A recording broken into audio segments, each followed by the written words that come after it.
Merriam-Webster defines it as the quality or state of being strong, the capacity of exertion or endurance.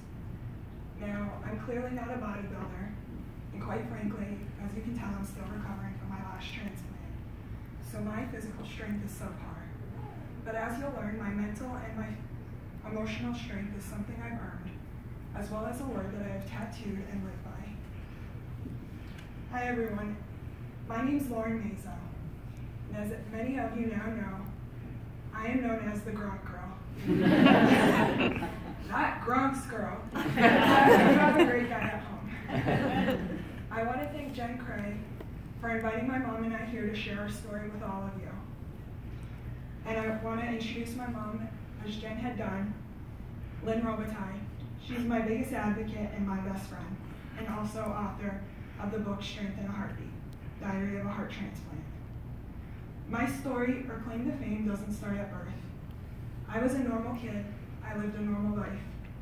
I come from a family of 4 siblings, or if there's 4 of us, I have 3 brothers. And I love the fact that I'm the only girl. But in all seriousness, the first decade of my life wasn't like the rest of it. It wasn't engulfed by doctors, precautions, medications, or restrictions. None of that until my 10th physical. I still remember being little and dreading that finger prick, not knowing what the rest of my life had in store for me. The doctor came in and she performed her usual tests, and when she had me bend forward to touch my toes, the look on her face was surprising. In that moment, my life would change. I was diagnosed with scoliosis. My new home away from home would soon become Shriners Hospital in Springfield. I was fitted for a back brace that I'd wear for 20 hours a day for 4.5 years. But of course they say things happen in threes. What were going to be the other 2? Of course the Shriners took a deeper look into my medical health. I was soon diagnosed with muscular dystrophy, and since the heart's a muscle, the doctors took an even closer look into that. Now I want to stress that at the time I was diagnosed with just a slight murmur. Nothing with that they ever thought would need advanced therapies, let alone 2 heart transplants. Thankfully, I went to a small, close-knit school, so I was never the target of bullying or such due to my illnesses.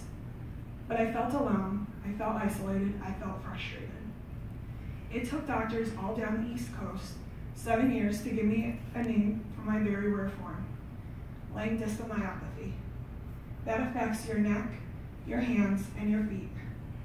And up until actually yesterday, I had known about 4 other cases in the world, but I had never had contact with them. And thanks to Facebook, I now learn that I'm not alone. Despite all these new medical problems that seem to be arising, I lived and I kept up with the other kids my age. I rode and I showed horses for 7 years. I played basketball. I played tennis all throughout high school. I was a gym rat. I got great grades. I dated. I worked. I did never let my health slow me down. I've always had a passion for animals, so I attended Mount Ida and Newton for vet tech. But unfortunately, with 1 semester left, I had to leave because I began to get sick. In the spring of 2012, my health began to decline. That slight murmur I talked about got worse, and it was then that Brigham's implanted a defibrillator that thankfully never went off. We were informed that I was in mitral valve regurgitation and needed to begin talking about surgery, repairing it, animal versus mechanical, both of which have their pros and cons. October of 2012, my health got worse. I was always tired, out of breath. My heart rate would be about in the 130s just at resting. I was losing weight. I was in heart failure. My cardiologist at the time informed us then that I would need a heart transplant, but she said probably not for 10 to 20 years. She was wrong.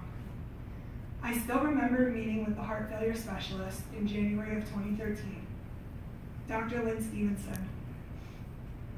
Within 5 minutes of being introduced to her, she admitted me to Hotel Brigham, and after 5 days of diuresing, I was down 19 pounds. Best diet ever. At that moment, we knew transplant wasn't as far away as we hoped. After all the extensive testing, from blood work to dental to gyno, to you name it, they checked it, even to see if I had a support system, which I am extremely blessed to say I have a very, very strong one. And unfortunately, I have met people that sadly seem to be going through this alone. I mean, they sure seem to make it that you can handle this mentally and financially. I didn't realize at the time what such an elite club this is that you have to be accepted to. I didn't understand then that organs are in such demand. And when I was placed on the transplant list in March of 13, I couldn't understand why everyone was congratulating me. I thought, why are you saying this to me? Congrats for needing surgery? Congrats for needing to have literally my heart ripped out and someone else's to live? I was 22 and I was stuck in the hospital, while everyone else went on with their life, and you want to congratulate me? But I soon realized how lucky I was.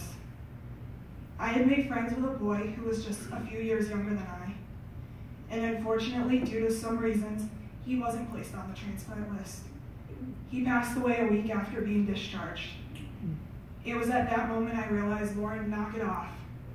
You're lucky. Now, I'm not gonna lie, it sucked being stuck in the hospital, as anyone who's ever been in knows. But it's like anything, we were gonna make the best of it. And when I say we, I mean my mom who lived there with me and literally had to be kicked out at times, and my family and my boyfriend who came up throughout the week. We had it decorated every time we stayed for a long period of time, with obviously the fridge the hospital provided, to our own lamps, rugs. Hell, even the staff had said it looked a lot better than their own apartments. Dressing up the room did a lot more than just look nice. It was our new home for the time being. And we felt the difference when we were in ICU and step down after surgery with those white walls. Mentally and physically, we tried to live as normal as possible as we waited during the unknown. As a short side note, when I was in the hospital, I even was on Match.com. I'm not embarrassed to say it, and this was before I started dating my boyfriend. And I had people that came up to visit me, and I was honest about the whole thing. My social worker and nurse practitioner even said to me they had never seen someone dating in the hospital while waiting for a heart transplant. My response, I'm 22 and I'm not dead yet. I want to point out that at the time I was like this. I might have been hooked up to machines, but I had done my hair and my makeup and I kept myself together. Unfortunately, Father's Day weekend approached, and that's when things took a turn for the worse. I was transferred from Brigham's to Children's, and I was placed on an LVAD. I had 5 surgeries within about a week's span and was placed in a medically induced coma for about a month and a half, where I suffered complications. At this time, I was taken off the heart transplant list for 4 months. We weren't sure if I was going to make it or not. I had a trach to help me breathe and a feeding tube, and I spent the rest of the time learning how to walk, talk, eat, and speak again. But on December 29th, 2013, a Sunday around 10 a.m., we got the call we had been waiting for. My mom came in the room frantically crying, saying, "This is it. We're from Chicopee, outside of Springfield, so Boston's about 2 hours away." So my older brother, Mikey, kept saying, "We need to get a police escort." We knew we had time. We arrived around 1-ish, and the rest is a blur. But I know I went into surgery around 8 or 9 that night, and I came out around 5:30, with the first heartbeat around 12:15 a.m. Dr. Cooper performed my first surgery, but he had to keep me open due to swelling. That night, as I was told, my mom was walking my brother out with his family, and everyone started running, and a code was called. She had told me, I remember praying, "Please don't be Lauren's room, please don't be Lauren's room." But it was my room. It was me.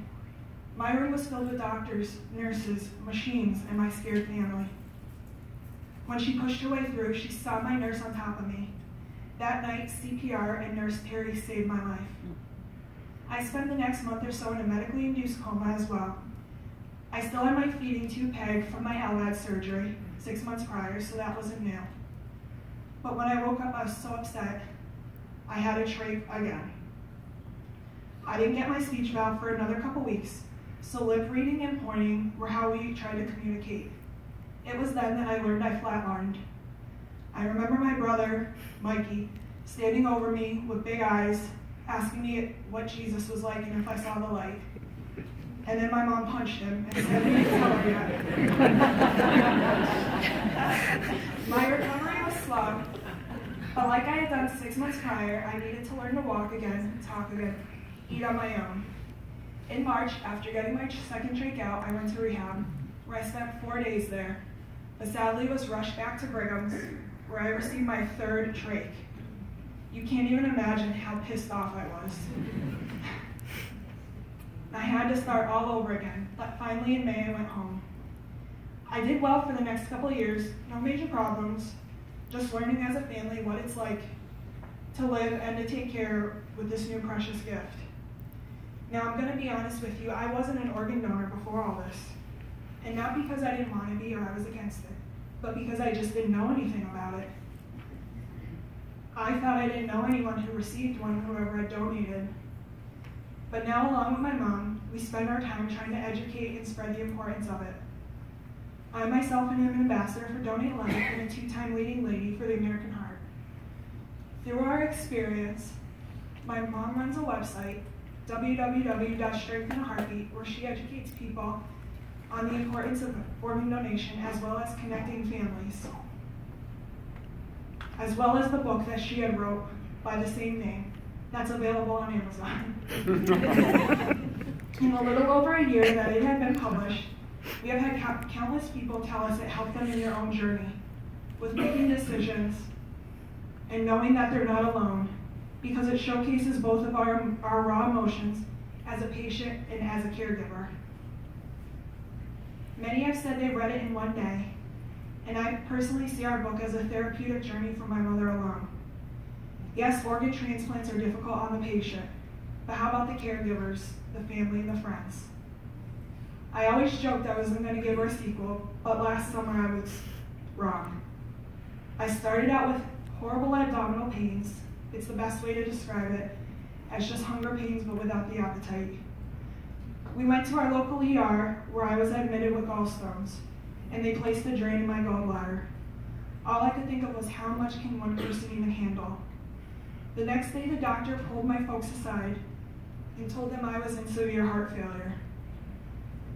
I needed to be rushed to Boston from Springfield. Heart failure? How could I be in heart failure? I just got a beautiful heart less than 3.5 years ago. With a state police escort in an ambulance at over 100 miles an hour, and even my mom forgetting where we were at times to tell him to slow down, we arrived at Brigham's, where the surgical team was waiting, ready to put me on ECMO. And those of you that don't know what ECMO are, it's a total heart-lung machine. During this time, I was slightly sedated for the pain, because you basically have a garden-sized hose in your groin, which isn't comfortable to begin with, and with my scoliosis and muscular dystrophy, it's tough to lay flat. But thankfully, as quick as I got sick, I got better, which they were completely amazed. But unfortunately, I needed to learn to walk again, and they started the process for relisting. In September, I developed an abscess where the drain was, and I needed to do emergency surgery to take my gallbladder out. I started to feel great, and I even got denied for relisting. I wanted to hang that letter on the wall. I've never been so excited to be denied for anything. But unfortunately, a week after Thanksgiving, I had the same horrible pains, and we knew I was going to need another heart transplant, but never expected a kidney as well. The doctors had told us from my flatlining incident that happened years prior and all the anti-rejection meds, my kidneys took a huge hit. After 6 months in Hotel Brigham's, on May 15th, I got the news we had been praying for. They had found a beautiful donor. The next 36 hours would be the longest for me. I didn't go into surgery until the 17th, exactly a week before my birthday. Sadly, going into surgery, though, I was pissed. The surgeon I thought I was going to have this entire time decided to put the job on someone else because he was tired from a previous surgery. I was scared. I didn't know anything about this guy. But thankfully, he was the boss. He was the top dog. Because my surgeon had told me that I was a very difficult surgery due to my anatomy. But after a successful 16-hour surgery, where I was actually closed this time, and my biggest fear, my biggest request was granted, I wasn't getting tricked for a fourth time to breathe. I had a new heart and a new, beautiful kidney. Compared to the last transplant of 5 months in the hospital, I was out in a month and 2 days. With some complications, but nothing like before. For the fourth time in 5 years, second summer in a row, I'd be spending it with my friend, Mr. Walker, learning to walk once again. Just as I started this all with a police escort to the hospital, I went home with one. Despite all the surgeries, frustrations, and limitations, a medical history a mile long, I wouldn't change who I am. I've had a lot of opportunities, such as speaking to all of you today. The people behind the scenes that don't get enough credit for making it all possible. Thank you. I've also had the chance to meet so many amazing people, from the doctors and nurses to other families going through what ours has, to, of course, yes, Gronk. Which, yes, he is as cool and down to earth as he does come off. To this day, all I know about my donors are that they were female and had to be flown in. I received a letter from the first family, whom was a 36-year-old mother of 3. I hope to one day thank the families in person for giving me my life back through their selfless and beautiful daughters. Till then, thank you for all you do, because without it, I wouldn't have had my second or third chance at life.